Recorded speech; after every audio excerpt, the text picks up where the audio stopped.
संबित पात्रा ने हाल ही में कहा कि भगवान जगन्नाथ मोदी के भक्त हैं। ये लगातार झूठ बोलते हैं, ये सत्ता के घमंड में इतने चूर हैं, बदतमीजी करते हैं, लोगों को अपमानित करते हैं। मुझे इस बात की शर्म है, इतने अच्छे दिन नहीं चाहिए थे कि पाकिस्तान के रुपए के खिलाफ हम 6% गिर गए। हिंदू नाम किसने दिया था? चलो ये बताइए, आप तो मुझसे एजुकेट हो, आपको तो ज्यादा पता है। यह वीडियो सोशल मीडिया के वायरल वीडियोस पर आधारित है, इसलिए इस पर भरोसा एकदम नहीं करना है। पिक्चर चालू करो बे। अभी मजा आएगा ना भिड़ो साहब। बाकी तो छोड़िए डॉलर वॉलर, आने वाले समय में डॉलर कितना भी नीचे जा रहा है, हिंदुस्तान वर्ल्ड की फास्टेस्ट ग्रोथ की इकोनॉमी 2 साल से लगातार बना हुआ है।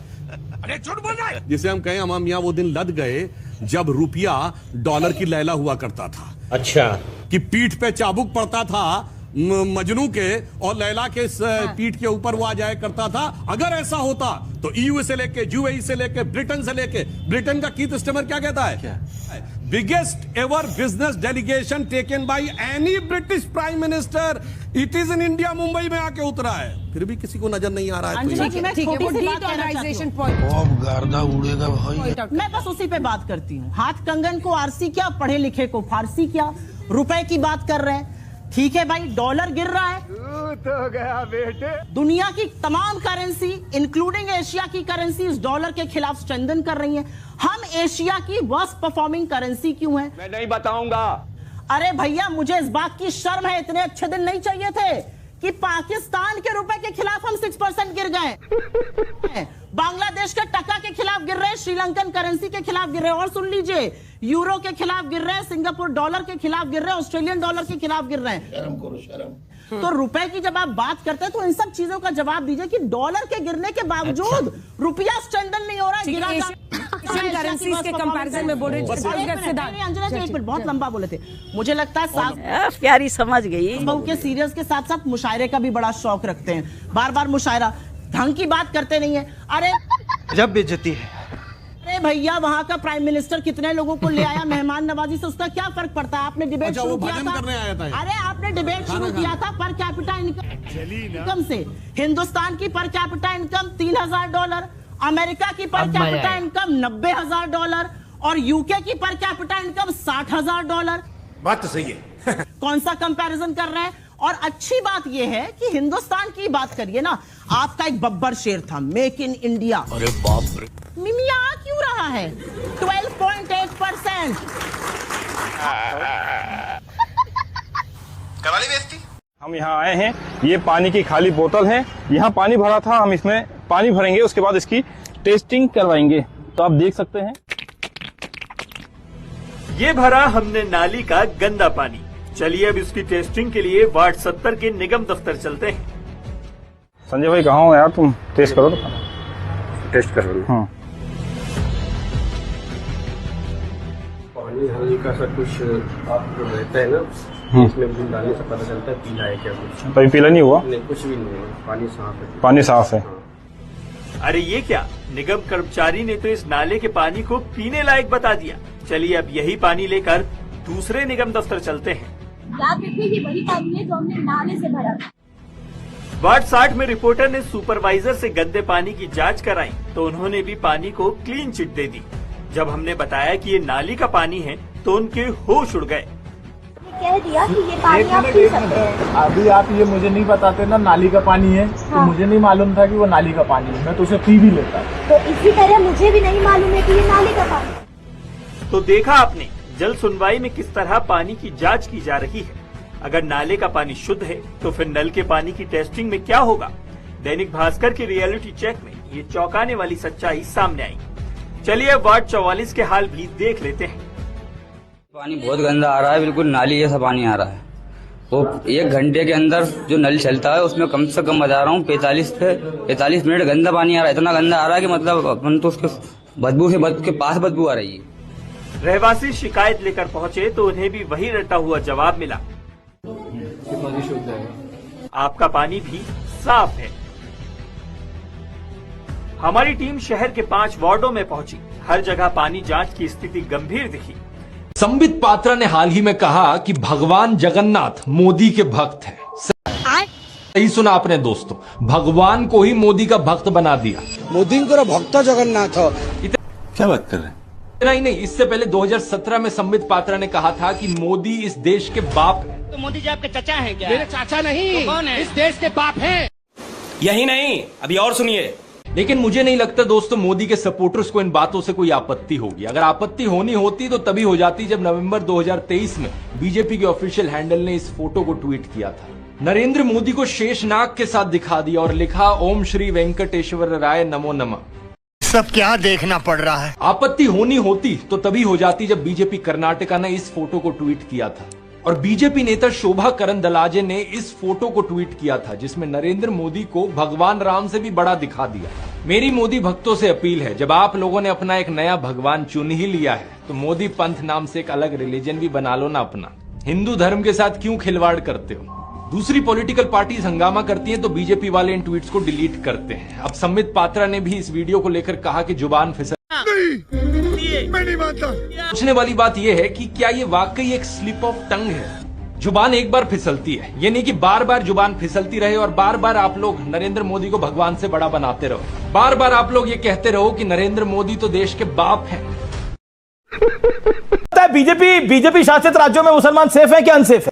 बताता हूँ। उत्तराखंड में एक घटना हुई है। यूपी में मोहित खान का केस एक स्टडी केस है। वो निर्दोष आदमी, उसका मकान गिरा दिया, उसकी मार्केट गिरा दी, कोर्ट से निर्दोष छुड़ा। यस, आपने इनसे पूछा कि मुसलमान क्या अनसेफ है बीजेपी के राज्य में? इनकी परिभाषा के हिसाब से केवल अतीक और अंसारी ही मुसलमान है और ऐसे माफिया डॉन अनसेफ है भाजपा के शासन में। अरे झूठ बोल रहा है। आपके ऑफिस में अगर कोई फर्स्ट एड की व्यवस्था हो, कोई डॉक्टर बैठता हो, नहीं हो तो कृपया बाहर से मंगा लें।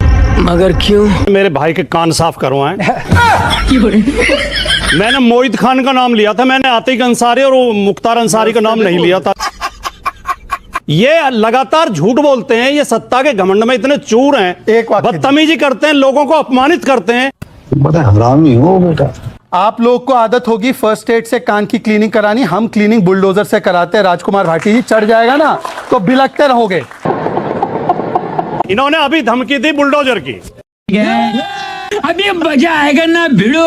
उत्तर प्रदेश की सरकार ने मेरी पार्टी के नेता, मेरे नेता आजम खान साहब के खिलाफ 100 मुकदमे दर्ज कराए जिनमें 80 फर्जी सिद्ध हो चुके हैं कोर्ट में। क्या बात कर रहे हैं? उनके खिलाफ फर्जी मुकदमे लिखाए। आजम खान किसी ने रोते देखे? अखिलेश यादव किसी ने रोते देखा? नहीं। जिसकी ये धमकी दे रहे हैं बुलडोजर की, वो बाबा संसद के अंदर आंसुओं से रोया था खड़े होकर। पुलिस की 151 की कार्रवाई में इतने बहादुर हैं ये। जब ये सत्ता में है तो धमकी देते हैं और जब ये सत्ता में नहीं होता तो रोते हैं, ये गिड़गिड़ाते हैं, हाथ जोड़ते हैं। ये इतने कायर हैं, इतने कायर लोग हैं। खत्म गया। तो लेने के देने पड़ गए। देश का नाम क्या, इंडिया है कि भारत? मैं नहीं बताऊंगा। भारत भी है और इंडिया भी। भारत है, इंडिया अंग्रेजों का दिया गया नाम। ऐसा है क्या? इंडिया और भारत में अंतर है, सुनिए। इंडिया एक ज्योग्राफिकल। सर रुको जरा, सबर करो। हिंदू नाम किसने दिया था? चलो ये बताइए, आप तो मुझसे एजुकेट हो, आपको तो ज्यादा पता है। अरे बाप रे, ये तो धोती खोल रहा है। हिंदू नाम किसने दिया था? अरे बोलना बुढ़े, बोलती क्यों बंद हो? खत्म, bye bye, ta-ta, good bye. सोचिए, जब बीजेपी सरकार में बीजेपी विधायक अपने समर्थकों, ग्राम प्रधानों के साथ अपने ही मंत्री का काफिला बीच सड़क पर रोक लें। वजह भी क्या? गांवों में पानी की किल्लत और बदहाल सड़कों से नाराज होकर काफिला रोकना। तो सवाल तो उठता ही है।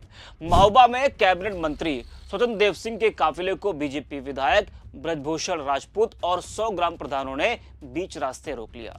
जल जीवन मिशन के तहत खोदी गई सड़कों की बदहाली और ग्रामीणों की समस्या को लेकर विधायक जी ने कड़ा विरोध किया। इस दौरान विधायक समर्थकों की पुलिस अधिकारियों से झड़प भी हुई, जिससे अफरा तफरी की स्थिति बन गई। तीखी कहासुनी ने राजनीतिक हलचल बढ़ा दी। विधायक कई गांवों में पानी न पहुंचने और पाइपलाइन के लिए खोदी गई सड़कों की मरम्मत न होने से लंबे समय से नाराज चल रहे थे और जब मंत्री स्वतंत्र देव सिंह महोबा पहुंचे तो विधायक और उनके समर्थकों का गुस्सा फूट पड़ा। इस दौरान मंत्री और विधायकों के समर्थकों के बीच तीखी बहस और धक्का मुक्की हुई, जिससे मौके पर जमकर नारेबाजी हुई। यह घटना बताती है कि योजनाएं कागजों पर जितनी चमकदार हैं, जमीन पर उतनी बदहाल भी है। महाराज जी, सीएम भी संत हैं। नालायक कहेगा, संत है। संत कैसे है वो? बताओ कैसे संत है? वो संत ही नहीं है तो सबसे बड़े होने का क्या मतलब है? अगर वो संत होते तो अपनी गद्दी से संतुष्ट रहते। जो गद्दी उनको धर्म की रक्षा करने के लिए मिली थी वो संतुष्ट रहते। वो कहते कि भाई ये राजनीति का काम है, किसी अपने आदमी को खड़ा कर देते कि ये करेगा। डायरेक्ट नहीं करना चाहिए था। देखो कोई संत होगा जो सच्चा संत होगा, संत जब किसी गद्दी पर बैठता है तो उसको धर्म की शपथ लेनी पड़ती है बंधु, कि मैं धर्म से समझौता नहीं करूंगा, कभी मर्यादा से समझौता नहीं करूंगा। हम लोगों ने शपथ ली है तब बैठे हैं, तो उन्होंने भी ली होगी जब महंत बनाया गया होगा। तो अब उन्होंने उस शपथ को पीछे छोड़ करके जब मुख्यमंत्री बने तो फिर शपथ ली। वो धर्मनिरपेक्षता की शपथ है। तो धर्म की शपथ एक साथ और धर्मनिरपेक्षता की शपथ एक साथ कोई निभा सकता है? दोनों दो चीजें हैं ना। तो फिर अब हमको कोई मजार पे लेके जाए, हम वहां फूल थोड़े चढ़ाएंगे? क्यों हम नहीं चढ़ा सकते? क्योंकि हम तो धर्म की शपथ लिए हुए हैं। उनको चढ़ाना पड़ा कि नहीं? आपने देखा वीडियो? नरेंद्र मोदी जी के साथ गए हैं और हिचकते भी सही चढ़ाना तो पड़ रहा है ना। चाहे आप हिचकते चढ़ाओ चाहे बिचकते चढ़ाओ, चढ़ा तो रहे हो। ये धर्मनिरपेक्षता की शपथ का कमाल है कि उनको मजार पे जाकर के फूल चढ़ाने पड़ रहे हैं। तो धर्म की शपथ अलग है, धर्मनिरपेक्षता की शपथ अलग है। दोनों शपथ एक साथ निभाई नहीं जा सकती। इसका मतलब है कि वो किसी एक शपथ के साथ अन्याय कर रहे हैं। ये नहीं करना चाहिए। जो धार्मिक व्यक्ति है उसको अपनी धार्मिक गद्दी पर बैठ करके धर्म कार्य करना चाहिए। उसको राजनीतिक शक्ति नहीं लेना चाहिए। और अगर राजनीतिक शक्ति लेना हो तो उसको धर्म गद्दी छोड़ करके राजनीति में आ जाना चाहिए। इनको महंत पद छोड़ करके राजनीति में मुख्यमंत्री पद लेना चाहिए था। कम से कम कार्यकारी महंत तो कम से कम बना ही देना चाहिए था, लेकिन इन्होंने वो भी नहीं बनाया। पूर्णकालिक महंत बने हैं। आप बताइए, गोरखनाथ मंदिर के महंत का जो काम है ये पूर्णकालिक महंत बने हुए हैं। ये कब करते होंगे उसको? इनके पास टाइम होगा क्या? इसका मतलब है कि वो धर्म कार्य, जिस धर्म कार्य के लिए इनको महंत बनाया गया था वो तो छूट ही गया है कि नहीं?